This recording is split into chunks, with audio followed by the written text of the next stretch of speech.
మధ్యలో ఒక ఆయన ఉన్నాడు మీడియేటర్. ఉమ్, కాబట్టి మాకు కావాల్సింది ఇస్తానంటే ఓకే. ఈయన బాబు మీరు ఎట్లాగ అంటున్నారు కదా, నేను చెప్పేసాను రండి పదండి ఉమ్. మాట్లాడుకున్నాం. అంటే బాబు గారు అడగమన్నారు కాబట్టి ఈయన అంత పెద్ద మనిషి చేసుకుని వెళ్ళారా? ఈయన రాష్ట్రం కోసం జగన్ మీద వ్యతిరేకతతో వెళ్ళారా? అక్కడే ఒక విషయం మనకు కనబడేది ఏంటంటే, బాబుని పిలిచింది బీజేపీ, ఉమ్, అమిత్ షా. ఉమ్. రెండోసారి పిలిచేటప్పుడు పవన్ కళ్యాణ్ వెళ్ళాడు. అవును, తర్వాత ఈయన కూడా వెళ్ళారు. అదే రెండోసారి పిలిచేటప్పుడు దాన్ని బట్టి ఏమర్థం అవుతుంది? అంటే ముందు అసలు పిలవడానికి ఈయన కారణం అని అప్పుడే అన్నారు కదా. ఈయన ఎవరు చెప్పారు? పవన్ కళ్యాణ్ గారు అన్నారు కదా. బీజేపీ చెప్పిందా? ఉమ్, చంద్రబాబు చెప్పాడా? ఉమ్. వాళ్ళు చెప్పలేదులేండి. మరి ఆయనకి ఆయన చెప్పుకుంటున్నాడు. అక్కడ ఏమర్థం అవుతుంది? ఉమ్, ఎవరికి వాళ్ళు ఉమ్, ఈయన వాడుకున్నారు.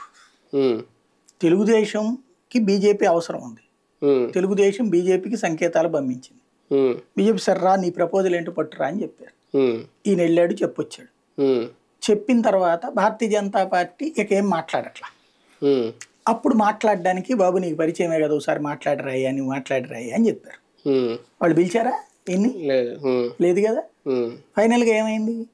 వాళ్ళు మాట్లాడారు. చివరికి రెండోసారి పిలిచేటటువంటి సందర్భంలో ఉమ్, సార్ మీరు కూడా రండి అని చెప్పారు. ఉమ్, అప్పుడు వెళ్ళారు. ఉమ్, ఫైనల్గా అయితే అదే కనుక ఈయన మధ్యవర్తిత్వం అయితే ముందే వాళ్ళు పవన్ కళ్యాణ్ మీరు మాట్లాడండి అని చెప్తురు కదా. అవును. ఉమ్, మరి ఎందుకు చెప్పలేదు వాళ్ళు? ఉమ్, ఆయన ఏంటంటే నేనే చేశాను అని ఆయన ఫీల్ అవుతున్నారు. ఉమ్, భారతీయ జనతా పార్టీకి